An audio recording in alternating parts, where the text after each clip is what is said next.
Headlines presented by Shri Guru Ram Rai University, Dehradun, first ICAR accredited university of Uttarakhand. कृषि मंत्री ने गणेश जोशी ने विभागीय अधिकारियों के साथ की बैठक। ओलावृष्टि से फसलों के नुकसान को लेकर ली जानकारी, फसलों का मुआवजा देने के दिए निर्देश। रामनगर में कांग्रेस कार्यकर्ताओं ने मनाई पंडित जवाहरलाल नेहरू की 61वीं पुण्यतिथि। पंडित नेहरू के चित्र पर माल्यार्पण कर दी श्रद्धांजलि। एसएसपी के निर्देशन में उधम सिंह पुलिस को मिली सफलता। 1 महीने पहले लापता नाबालिग को सर्टिफिकेट किया बरामद। मुख्य आरोपी को पुलिस ने किया गिरफ्तार। देहरादून में स्टंटबाजों के खिलाफ पुलिस की कार्रवाई। स्टंटबाजों के 3 वाहनों को किया सीज। सोशल मीडिया पर स्टंटबाजी के वायरल वीडियो पर लिया संज्ञान। और एसएसपी के नेतृत्व में पुलिस को मिली कामयाबी। पुलिस गिरफ्त में आए 25-25 हजार के 2 इनामी अपराधी। जानलेवा हमला प्रकरण में वांछित थे दोनों आरोपी। नमस्कार, उत्तराखंड की खबरें लेकर मैं हूं आपके साथ संदीप निरंजन सरकार। कृषि मंत्री गणेश जोशी ने कृषि एवं उद्यान विभाग के अधिकारियों के साथ प्रदेश में हुई बेमौसम बारिश और ओलावृष्टि से किसानों की फसलों को हुए नुकसान से संबंध में बैठक की।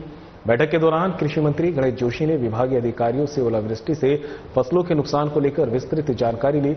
विभागीय मंत्री गणेश जोशी ने नियमित मॉनिटरिंग करने और हर दिन की रिपोर्ट मंत्रालय को प्रेषित करने के अधिकारियों को निर्देश दिए। उन्होंने अधिकारियों को भारत सरकार के मानक के अनुसार शीघ्र कागजी कार्रवाई कर किसानों को उनकी फसलों का मुआवजा देने के भी निर्देश दिए। कृषि मंत्री गणेश जोशी ने बताया कि प्रदेश में अतिवृष्टि से वर्तमान में अभी तक 5236 हेक्टेयर कृषि भूमि में ओलावृष्टि से फसलों को नुकसान हुआ है। कृषि मंत्री गणेश जोशी ने प्रदेश के किसानों को आश्वस्त करते हुए कहा कि प्रदेश सरकार संकट की घड़ी में किसान के साथ खड़ी है और जल्द से जल्द सरकार किसानों की फसल का मुआवजा मानकों के अनुसार देगी।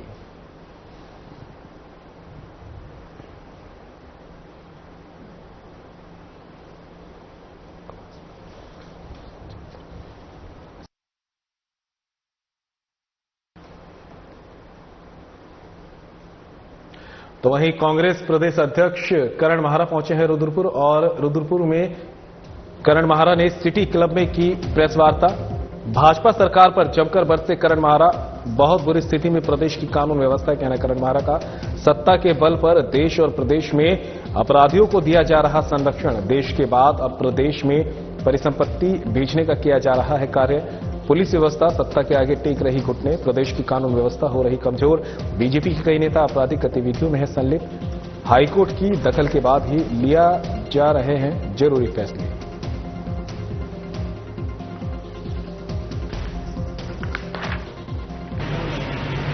प्रदेश बहुत बुरी स्थिति में जा रहा है और मुझे लगता है कि सत्ता के बल पर या सत्ता की मिलीभगत से अभी तक तो केवल हम देख रहे थे देश की परिसंपत्तियां बेची जा रही हैं, प्रदेश में भी वो बीमारी आ गई है और अपराधियों को किस तरीके से संरक्षण दिया जा रहा है उसका जीता जाता उदाहरण कल जो एक फैसला कोर्ट से आया, आपने देखा होगा, आदेश चौहान जो भारतीय जनता पार्टी के रानीपुर से विधायक है, उनको और उनकी भांजी को कल पनिशमेंट दिया है हाईकोर्ट ने। और उसमें जो सबसे गंभीर विषय है वो ये है कि इस पूरे घटनाक्रम में जिसमें आदेश चौहान की मैं बात कर रहा हूं, इसमें 3 पुलिसकर्मियों को भी गई है 1-1 साल की। ये इनाम इसलिए मिला कि इन्होंने विधायक के कहने पे, उनके परिवार के कहने। रामनगर में कांग्रेस कार्यकर्ताओं ने देश के प्रथम प्रधानमंत्री जवाहरलाल नेहरू की 61वीं पुण्यतिथि मनाई। इस दौरान उन्होंने जवाहरलाल नेहरू के चित्र पर माल्यार्पण और पुष्प अर्पित कर उन्हें श्रद्धांजलि दी। साथ ही उनके पग चिन्हों पर चलने का संकल्प लिया। इस अवसर पर पूर्व विधायक रणजीत रावत ने कहा कि स्वतंत्र भारत के प्रथम प्रधानमंत्री पंडित जवाहरलाल नेहरू एक दमदार और दूरदर्शी प्रधानमंत्री थे। उन्होंने अपने पीछे एक विशाल विरासत छोड़ी है। उनके नेतृत्व में उच्च शिक्षा के कई संस्थान स्थापित किए गए हैं। उन्होंने कहा कि पंडित नेहरू ने स्वतंत्रता संग्राम में अहम भूमिका निभाई। उन्होंने पब्लिक सेक्टर की नींव रखकर युवाओं को रोजगार के अवसर उपलब्ध कराए। साथ ही उन्होंने कहा कि स्वतंत्रता सेनानी के रूप में हो या फिर लेखक के रूप में हो, नेहरू ने अपने जीवन में जो भी कार्य किया उसमें उत्कृष्टता हासिल की है।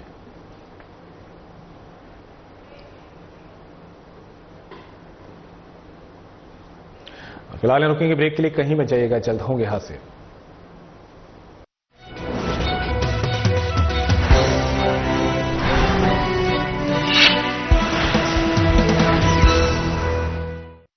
Graphicera deemed to be University Dehradun, ranked amongst the top 52 universities of India by NIRF 2024 with consistent high placement records with multinational giants like Google, Amazon, Microsoft, Atlassian, Adobe, PayPal, Deutsche Bank and many more. Apply on geu.ac.in or call us at 1800-890-6027. Graphicera, transforming dreams into reality.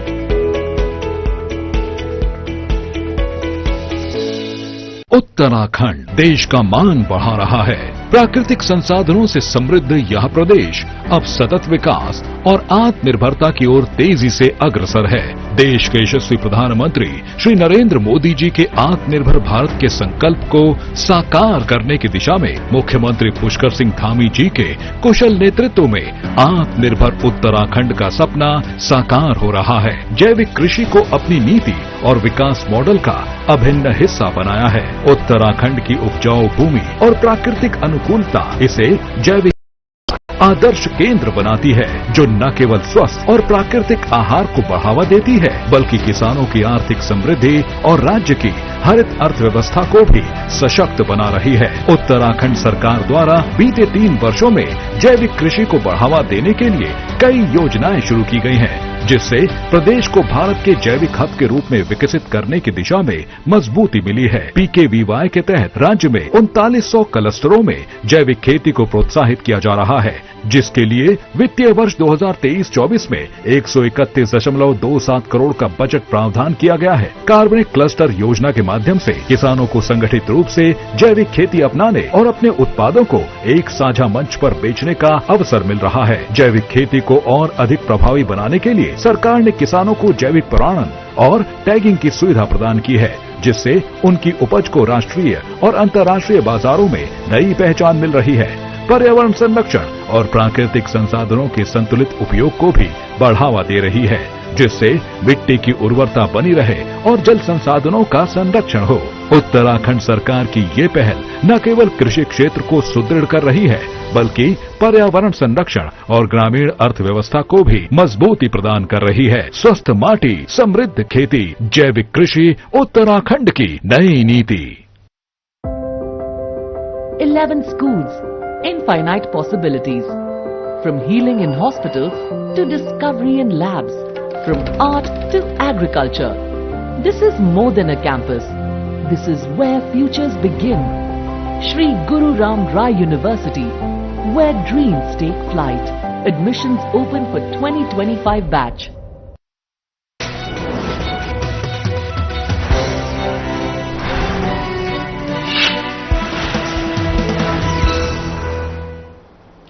Break के बाद आप सभी का स्वागत है। खबरों में आगे बढ़ते हैं। शहर में आवारा घूम रहे घोड़े खच्चरों को लेकर श्रीनगर की मेयर आरती भंडारी ने अहम कदम उठाया है।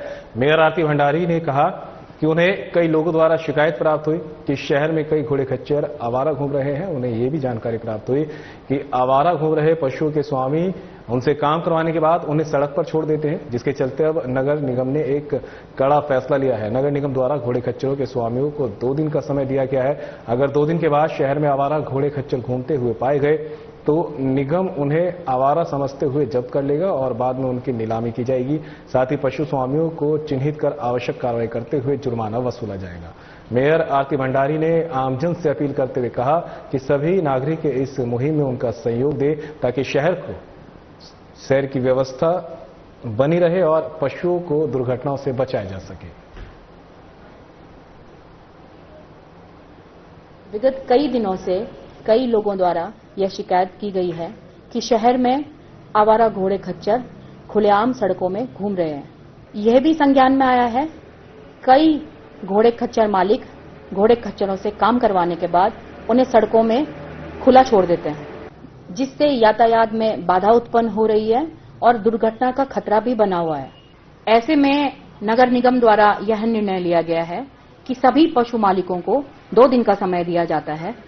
यदि अगर 2 दिन बाद घोड़े खच्चर ऐसे आवारा सड़कों में घूमते हुए पाए गए तो उन्हें निगम जब्त कर लेगा और उनकी नीलामी करेगा। साथ ही पशु मालिकों को चिन्हित कर उन पर सख्त कार्रवाई की जाएगी और उन पर जुर्माना भी लगाया जाएगा। नगर निगम सभी नागरिकों से सहयोग की अपील करता है ताकि शहर की व्यवस्था बनी रहे और पशुओं को दुर्घटना से बचाया जा सके। देहरादून पुलिस ने रैश ड्राइविंग और स्टंट करने वालों के खिलाफ सख्त कार्रवाई की है। पुलिस ने स्टंटबाजों के वाहनों को सीज किया है। दरअसल एसएसपी अजय सिंह के निर्देशन पर देहरादून पुलिस ने रैश ड्राइविंग और स्टंटबाजी कर अपनी और दूसरों की जान खतरे में डालने वालों के खिलाफ लगातार कार्रवाई कर रहे हैं। पुलिस ने सोशल मीडिया पर वायरल वीडियो का संज्ञान लेते हुए रायपुर के राजीव गांधी स्टेडियम रोड, थानो रोड और मालदेवता रोड में रेस ड्राइविंग और स्टंट करने वाले 3 वाहन चालकों के विरुद्ध कड़ी कार्रवाई करते हुए उनके वाहनों को सीज किया है। आरोपियों की पहचान साहिल सिंह राणा, गौरव यादव और पारस के रूप में हुई है। इस दौरान एसएसपी अजय सिंह ने कहा कि यातायात नियमों का उल्लंघन करने वालों के खिलाफ देहरादून पुलिस का लगातार अभियान जारी रहेगा।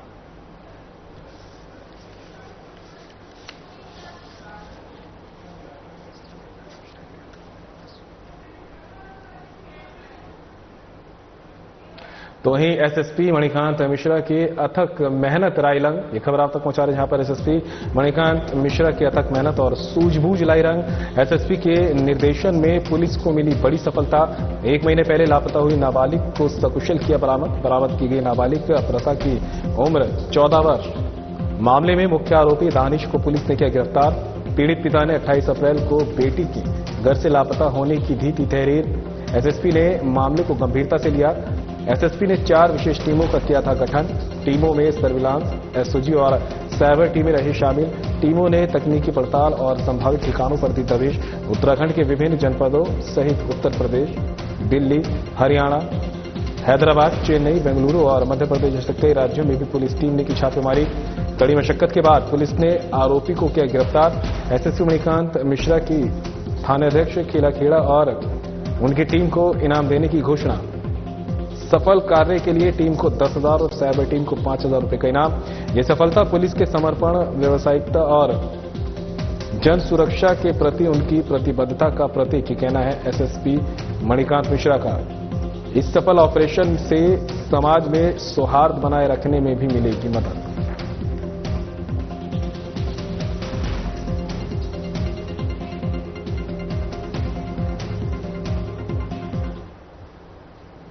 और फिलहाल यहाँ रुकेंगे ब्रेक के लिए, जल्द होंगे हादसे।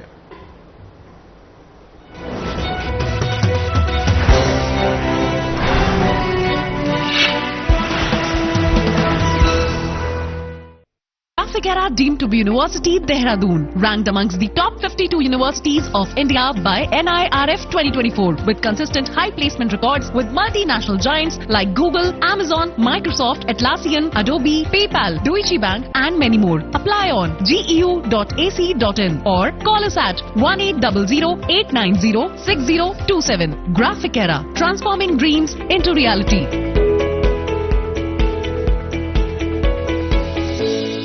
देवभूमि उत्तराखंड, जहां हिमालय की ऊंचाइयां विकास का नया इतिहास लिख रही हैं और हर गांव आत्मनिर्भरता की ओर बढ़ रहा है। प्रधानमंत्री श्री नरेंद्र मोदी जी के स्वस्थ भारत, सशक्त भारत के संकल्प को आगे बढ़ाते हुए मुख्यमंत्री पुष्कर सिंह धामी के नेतृत्व में उत्तराखंड में शहरी ही नहीं सुदूर ग्रामीण क्षेत्र भी स्वास्थ्य सेवाओं की पहुंच से समृद्ध हो रहे हैं। अब राज्य के हर ग्रामीण को बेहतरीन इलाज, आधुनिक सुविधाएं और विशेषज्ञ डॉक्टरों की सलाह उनके द्वार पर ही मिल रही है। मोबाइल मेडिकल यूनिट्स, एमएमयू और टेली मेडिसिन जैसी सुविधाओं ने उन गांवों तक स्वास्थ्य सेवाएं पहुंचाई हैं जहां पहले इसकी कल्पना भी मुश्किल थी। पिछले 3 वर्षों में उत्तराखंड सरकार ने ये सुनिश्चित किया है कि स्वास्थ्य सुविधाएं केवल शहरों तक सीमित न रहें, बल्कि पहाड़ों के दूरस्थ गांवों तक भी आसानी से पहुंचे। इसी सोच के साथ मोबाइल मेडिकल यूनिट्स एमएमयू को सक्रिय किया गया, जो हर सप्ताह गांव में जाकर स्वास्थ्य सेवाएं प्रदान कर रही हैं। इसी के साथ अब ग्रामीण विशेषज्ञ डॉक्टरों से टेलीमेडिसिन के माध्यम से वीडियो कॉल पर परामर्श ले सकते हैं। इतना ही नहीं, उत्तराखंड सरकार द्वारा सभी जरूरी दवाएं निःशुल्क उपलब्ध कराई जा रही हैं, ताकि किसी को भी आर्थिक परेशानी के कारण इलाज से वंचित न रहना पड़े। आधुनिक डिजिटल डायग्नोस्टिक सुविधाओं से ब्लड टेस्ट, शुगर और बीपी मॉनिटरिंग जैसी महत्वपूर्ण जांचें भी गांव में ही की जा रही हैं, जबकि 500 से अधिक साप्ताहिक चिकित्सा शिविरों का आयोजन कर 50,000 से अधिक मरीज निःशुल्क इलाज से लाभान्वित हुए हैं। उत्तराखंड सरकार की यह पहल लोगों के जीवन में सुधार और विश्वास भी जगा रही है। यह राज्य के हर नागरिक को स्वस्थ, सशक्त और सुरक्षित बनाने की दिशा में एक बड़ा बदलाव है। हर गांव में स्वास्थ्य सेवाएं, हर नागरिक का सम्मान, स्वस्थ उत्तराखंड का संकल्प बढ़ा रहा देश का मान। उत्तराखंड सरकार ने पिछले 3 सालों में खाद्य सुरक्षा और उपभोक्ता कल्याण के लिए कई योजनाएं शुरू की हैं।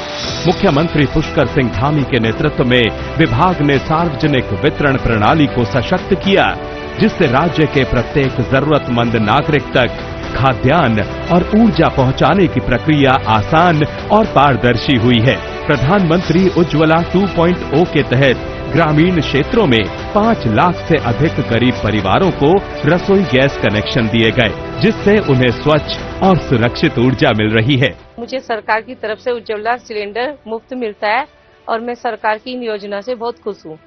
हमें उज्ज्वला गैस कनेक्शन मिला है, उससे हमें बहुत अच्छा लाभ मिल रहा है। उसके लिए मैं सरकार को धन्यवाद करना चाहूँगी। पारदर्शी सार्वजनिक वितरण प्रणाली यानी पीडीएस के अंतर्गत सरकार ने ऑनलाइन पंजीकरण प्रणाली लागू की है, जिससे राशन कार्ड के लाभार्थियों के लिए सुविधा बढ़ी है। इस पहल के तहत 10,000 से अधिक नए राशन कार्ड जारी किए गए हैं।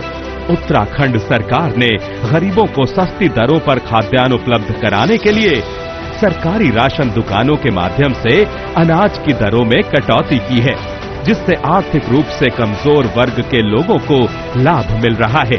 गेहूं चावल सही तरीके से मिल जाती है, सरकार को धन्यवाद।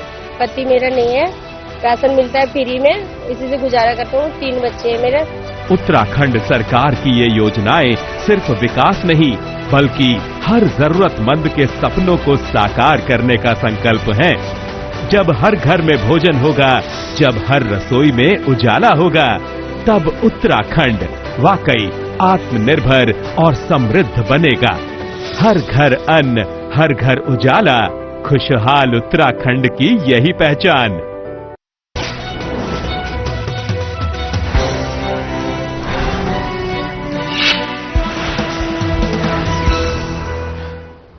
ब्रेक के बाद आप सभी का स्वागत है। खबरों में आगे बढ़ते हैं। वांछित अपराधियों को उनकी असली जगह पहुंचा रही है हरिद्वार पुलिस। एसएसपी प्रमेंद्र डोभाल के नेतृत्व में पुलिस को मिली कामयाबी। 25-25 हजार के 2 इनामी अपराधी आए पुलिस की गिरफ्त में। वादी के बेटे और उसके दोस्त पर जानलेवा हमला प्रकरण में वांछित थे आरोपी। जानलेवा हमले का वीडियो सीसीटीवी में हुआ था कैद। पुरानी रंजिश के चलते पीड़ित को जान से मारने की नीयत से किया था हमला। झगड़ालू प्रवृत्ति के व्यक्ति हैं आरोपी। आरोपियों का लंबा चौड़ा है आपराधिक इतिहास। साहिल और आदित्य सैनी के रूप में हुई आरोपियों की पहचान। जनपद में आपराधिक गतिविधियों को नहीं किया जाएगा बर्दाश्त, ये साफ चेतावनी दी है एसएसपी ने। शांति व्यवस्था भंग करने वालों के खिलाफ की जाएगी कड़ी कार्रवाई। वांछित और इनामी आरोपी की गिरफ्तारी के लिए हरिद्वार पुलिस लगातार चला रही अभियान।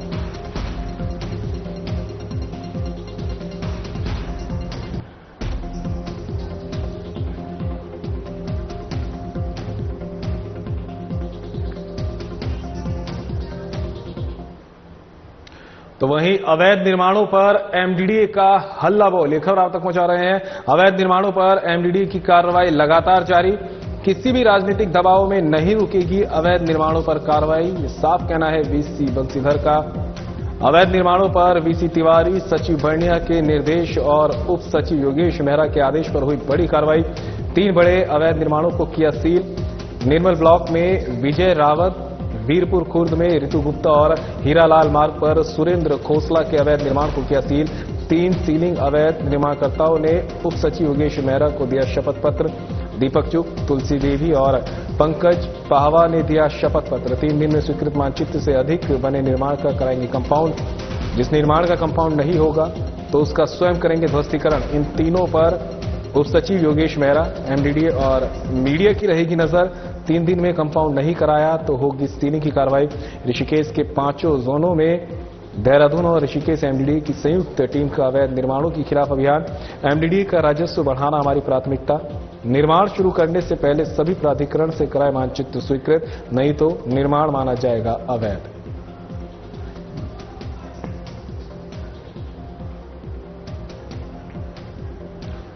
तो अवैध निर्माण पर एमडीडीए का हल्ला बोल।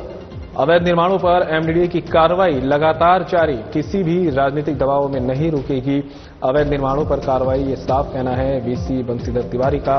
अवैध निर्माणों पर वीसी तिवारी, सचिव बढ़िया के निर्देश और उप सचिव योगेश मेहरा के आदेश पर हुई बड़ी कार्रवाई।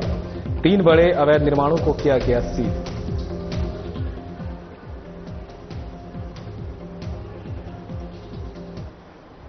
खबर पर ज्यादा जानकारी के लिए उत्तराखंड से हमारे ब्यूरो चीफ कमल शर्मा हमारे साथ जुड़ गए हैं। कमल, लगातार एमडीडीए की कार्रवाई जो है अवैध निर्माणों पर जारी है। 3 और ऐसे अवैध निर्माण उनको चिन्हित कर लिया गया है और साथ ही उनका असर भी देखने को मिल रहा है। खुद जो अवैध निर्माण करता है उनमें डर भी देखने को मिल रहा है। बिल्कुल संदीप, हम भी लगातार कहें तो जनहित में लगातार अवैध निर्माणों खबरें लेकर चला रहे थे। वही स्थिति हम देख रहे हैं कि लगातार शिकायतें जारी थी, लगातार यहाँ पर जो अवैध निर्माण बन रहे थे, कई राजनीतिक दखल हो रहा था और भी अन्य की चीजें निकल के आ रही थी यहाँ पर। तो उसके बाद लगातार जब शिकायतें हुई, डिपार्टमेंट जो आवास विभाग में एमडीडीए आता है, माननीय मुख्यमंत्री जी के पास पहुंचा, लगातार शिकायतें पहुंची हैं। वीसी बंशीधर और सचिव बर्निया को तलब किया गया कि इस प्रकार की जो शिकायतें आ रही हैं, क्या ऐसी चीजें हैं किसी के इसमें अवैध निर्माण लगातार बढ़ते जा रहे हैं, कई तरह की बातें निकल के आ रही थी। तो उसके बाद 5 जोन डीसी केस में बनाए गए, जिनके लिए अलग अलग टीमें तैयार की गई और यहाँ पर हर हफ्ते यहाँ पर टीम आ रही है या डीसी केस के साथ एक संयुक्त अभियान चला रही है और देख रही है कि जिसने अवैध निर्माण किया है उसके खिलाफ कार्रवाई की जा रही है। अभी पिछले हफ्ते हम बात करें तो 6 अवैध निर्माण सील किए गए थे और आज फिर 6 अवैध निर्माण सील होने थे, लेकिन 3 अवैध निर्माण सील हुए। जो 3 अवैध निर्माण थे जिनके नक्शे पास थे, उन्होंने नक्शे से, मानचित्र से कहीं अधिक निर्माण किया गया था, उस पर सीलिंग हो रही थी। उन्होंने आज शपथ पत्र यहाँ पर जो उप सचिव है एसडीएम है योगेश मेहरा, उनको यहाँ पर शपथ पत्र दिया है कि हम 3 दिन के अंदर जो हमने जो एक्स्ट्रा निर्माण किया है हम उसको कंपाउंड करा लेंगे। और यह भी कहा है कि कंपाउंड कराने के बाद जो एक्स्ट्रा होगा, जो कंपाउंड नहीं होने वाला निर्माण होगा, उसको हम ध्वस्तीकरण भी करेंगे। इसके बाद उनको 3 दिन का समय दिया गया कि आप इसमें करिए और लगातार हम कह रहे हैं एमडीडीए की कार्रवाई जारी है। यही बंशीधर जो बर्निया है इनका यही है कि कैसे राजस्व बढ़ाया जाए, जो और क्षेत्रों में एमडीडीए विकास करता है वो लगातार विकास बढ़े यहाँ पर। और जो लोग नियमों की धज्जियां उड़ा रहे, कहीं ऐसी चीजें निकल के आ रही हैं, सीलिंग हो रही है, उसके बाद काम कर रहे हैं, तो लगातार कार्रवाइयां जारी हैं। जिस प्रकार से शिकायतें मिल रही हैं, लगातार एमडीडीए की नजरें भी बनी हुई हैं। और मैंने कहा ना, 3 लोग यहाँ पर, दीपक चुग थे यहाँ पर, तुलसी देवी थी और पंकज पाहवा थे। इन तीनों का जो निर्माण होना था वो 3 दिन के लिए रोका गया है कि आप इसको कंपाउंड करा लीजिए, नहीं तो आपके खिलाफ सख्त से सख्त कार्रवाई होगी। जिस पर उन्होंने यहाँ पर माननीय उप सचिव को यहाँ पर शपथ पत्र दिया और उसमें सारी बातों को अंकित किया गया है। कमल, जिस तरह से वीसी ने भी साफ कर दिया है कि राजनीतिक दबाव भी इस मामले में नहीं झेला जाए, क्योंकि हम देखते हैं कि कई अवैध निर्माण जो है वो शह पर बनाए जाते हैं और कहीं ना कहीं उनको राजनीतिक समर्थन भी मिलता है। इस वजह से भी कार्रवाई या तो नहीं की जाती है या फिर उनको छोड़ दिया जाता है। तो अब सख्ती देखने को मिलेगी आगे क्या कुछ?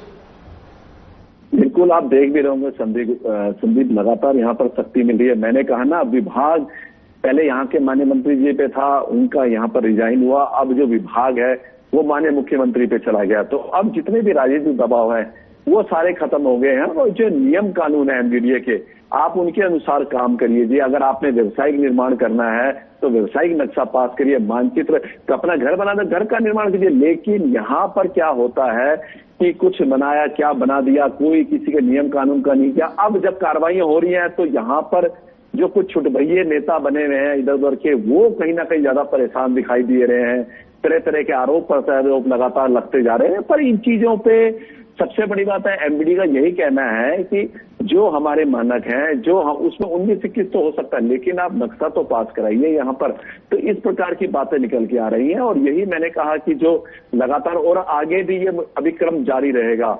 लगातार यहाँ पर ये देखे जा रहा है कि 2 टीमें आ रही हैं, किसने नक्शा पास नहीं कराया, किसने कैसा बना दिया गया, लगातार कार्रवाई आ रही है। और मुझे लगता है अगले कई महीनों तक, जब तक ये अवैध निर्माणों की पूरी तरह सफाई नहीं हो जाती, तब तक ये जो है टीमों का जो निरीक्षण है अवैध निर्माणों के खिलाफ वो लगातार जारी रहेगा। कमल, क्या कुछ अभी तक ये जानकारी निकल के आई है कि जो अवैध निर्माण है, इनके जो अवैध निर्माण करता है वो उत्तराखंड के ही रहने वाले हैं या फिर बाहर से आकर उन्होंने व्यावसायिक तौर के देखा जाए तो निर्माण ये करवाया था? हाँ, इसमें मिक्स चल रहा है। कुछ उत्तराखंड के भी हैं, उनके जो बाहर के लोगों को ये पार्टनर बना लेते हैं, बाहर के लोग यहाँ पर लोकल वालों को पार्टनर बना लेते हैं, तो कहीं मिक्स चीजें निकल के आ रही हैं।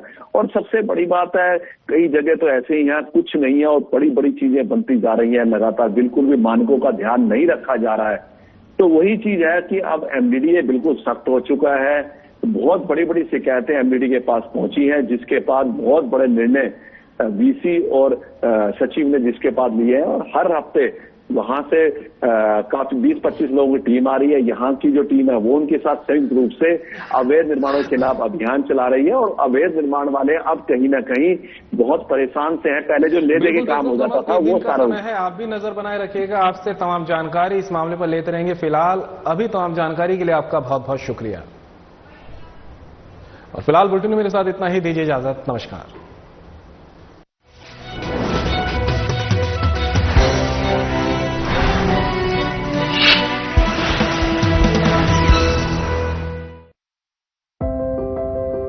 Eleven schools